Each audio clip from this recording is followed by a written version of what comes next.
Isabelle Saporta, bonsoir. Bonsoir. Nous vous recevons pour une chaîne internet qui s'appelle Thinkerview. Nous sommes en direct. Est-ce que vous pouvez vous présenter succinctement? Voilà, je m'appelle Isabelle Saporta, je suis auteure, je suis journaliste, je suis éditrice. J'ai écrit pas mal de bouquins sur l'agroalimentaire, le livre noir de l'agriculture, Vino Business, Foutez-nous la paix. Généralement, à chacune des sorties de mes bouquins, j'ai le droit à un procès d'un lobby en place. Voilà, là, celui-là, écoutez, j'ai décidé de m'attaquer à la caste, en fait, qui est cette espèce de technostructure un peu délirante qui gouverne la France. Et j'avoue que, comment dire, l'accueil est un peu hard de la part de la technostructure, mais enfin, je m'y attendais, donc voilà, je ne suis pas mécontente, en fait. Un peu hard dans quel sens?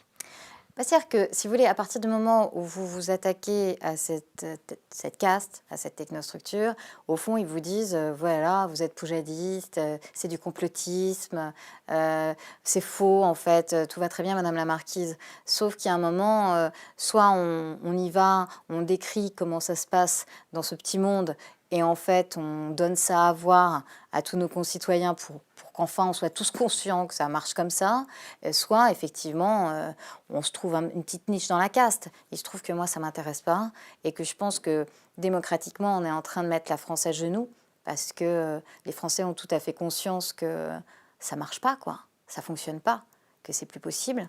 Et donc je ne vois pas tellement ce qu'attendent nos gouvernants en fait. Ils passent leur vie à nous dire qu'ils ont très très peur qu'il y ait un poujadiste qui soit élu au pouvoir.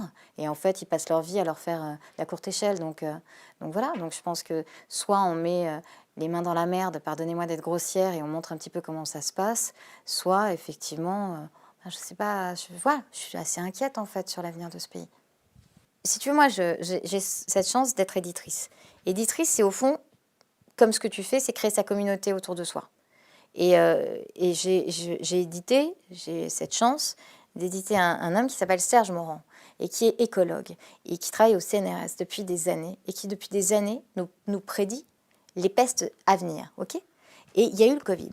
Et ce livre qu'il a publié, qui est sur ces nouvelles pestes, si tu veux, il explique le système dans lequel on est. C'est-à-dire qu'au fond, à chaque fois, c'est la même chose.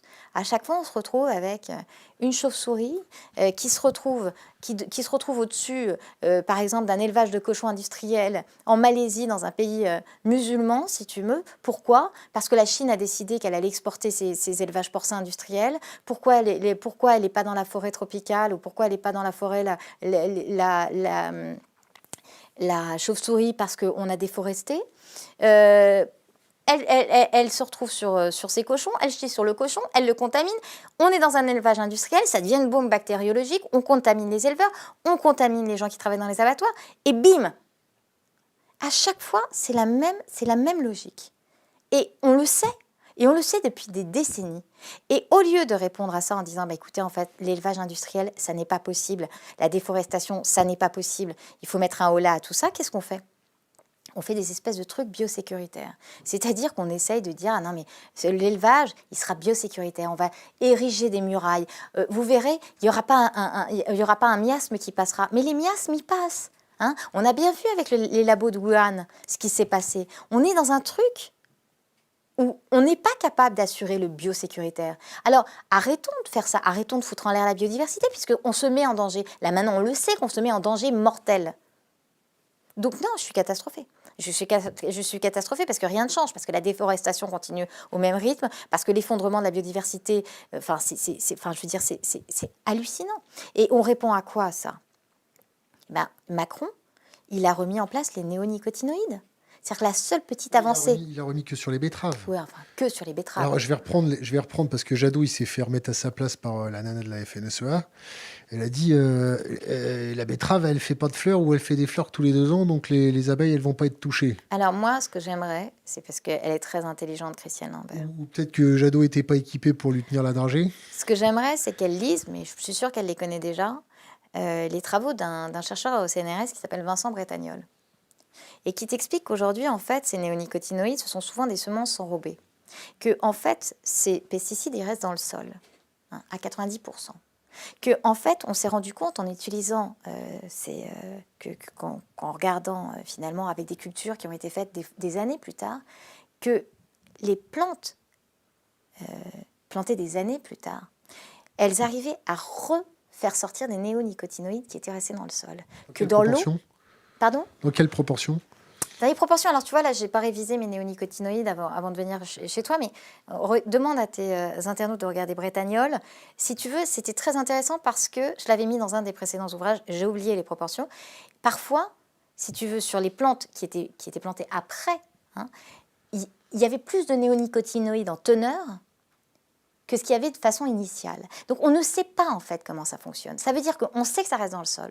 On ne sait pas à quel point les plantes, finalement, si tu veux, s'en ressaisissent. On ne sait pas pourquoi c'est à ce point-là dans la flotte. On n'en sait rien. On sait qu'on ne sait pas. Tu vois, il y avait un très bon article de Stéphane Foucard dans Le Monde l'autre jour qui racontait qu'il y avait eu des doses vraiment infinitésimales de néonicotinoïdes, si tu veux, sur les rizières, et que ça avait vraiment anéanti entièrement des élevages de poissons qu'il y avait depuis des dizaines et des dizaines d'années. Et alors que c'était des doses épiphénoménales, vraiment presque rien. Donc si tu veux, ce qu'on sait avec les néonicotinoïdes, c'est que c'est une saloperie, qu'on n'y connaît rien, et que ça dézingue la biodiversité. Et qu'on ne sait pas pourquoi, par moment, certaines plantes le ressortent en quelque sorte. Tu vois ce que je veux dire ? Et tu sais comment il avait fait, Bretagnol ? Il avait mis des puces RFID sur les abeilles, en fait.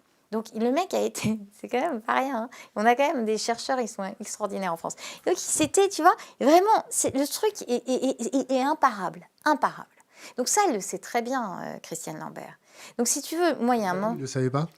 Oui, bon, je lui avais dit, mais enfin, tu vois, ça lui était peut-être sorti de la tête, j'en sais rien. Puis après, tu vois, Tu le trouves crédible, Jadot ? Bah oui. Mais bon, tu vois, je sais pas... Tu le trouves bon ? Ouais, je le trouve bon, ouais. Et je le trouve bon, je le trouve crédible. C'est vrai que je crois en lui. Tu vois, maintenant, je suis pas là pour faire son... Tu vois, je suis pas là pour faire voilà, ni la claque, ni les pom-pom girls, ni machin. C'est à lui d'être suffisamment bon et pour pas que moi qu'il le trouve bon. Tu vois ce que je veux dire, quoi. Il y a un moment, c'est à lui de montrer que non seulement il n'y a pas que lui, mais qu'il y a un projet. Il est assez franc pour toi ? C'est compliqué d'être politique, hein. Ça, je vais te dire, c'est pas simple. Moi, je ne sais pas s'il est franc ou pas franc. Ce que je vois, c'est que tous autant qu'ils sont, lui y compris, c'est vrai, ils ne disent pas exactement ce qu'ils pensent au moment où ils le disent. Ça, moi, je le vois bien, tous, ils sont tous pareils, parce qu'ils ont la trouille. Ils ont la trouille. Ceux de gauche se disent, ah mais si je dis ça, ça va être un truc de droite. Si je clique pas là-dessus, si je tweete pas là-dessus, si je rebondis pas là-dessus, que vont penser les autres ? Mais on s'en fout, en fait. Je veux dire, les Français s'en foutent de tout ça. Je pense que les Français, au fond, se contrefichent des partis et des postures aujourd'hui. Il faut nous rendre la France. Ouais. Moi, je pense. Comment on fait pour nous rendre la France ? Je pense que déjà, si tu veux, il faut qu'on ait conscience qu'il faut qu'on la reprenne. Ça, c'est très important. C'est-à-dire que je pense qu'il faut qu'on s'en saisisse de cette France. Qu'on se dise pas, voilà, la technostructure est en place, c'est le petit monde, c'est l'entre-soi, il n'y a rien à faire. Il faut déjà qu'on retrouve confiance, qu'on ait conscience de tout ça et qu'on retrouve confiance en la France, en notre courage, en notre possibilité de faire avancer les choses. Et moi, ça, j'en suis persuadée. Tu vois, je suis persuadée que ça, c'est à portée de main, en fait. Parce que, regarde, pendant le Covid, les mecs dans les régions, les mecs dans les villes, les mecs dans les villages, quand ils ont décidé de passer outre tout, les appels d'offres, les machins, les trucs, les bidules, et qu'ils ont mis les mains dans la merde du soir au matin, ils ont réussi à gravir l'Annapurna 15 fois par jour, tu vois ce que je veux dire ? Donc c'est à portée de main. Si tu veux, ce qui était quand même assez fantastique pendant le Covid, c'est qu'on s'est rendu compte que tout était à portée de main. C'est pour ça que, si tu veux, je suis aussi en colère contre Amélie de Montchalin quand elle te dit, oui, on a bien compris, on va vous remettre des sous-préfets. C'est pas possible. Tu vois, c'est pas possible, en fait. Si on avait bien compris, on arrêterait avec ces conneries. Question d'Internet. Capitalisme et écologie sont-ils compatibles ?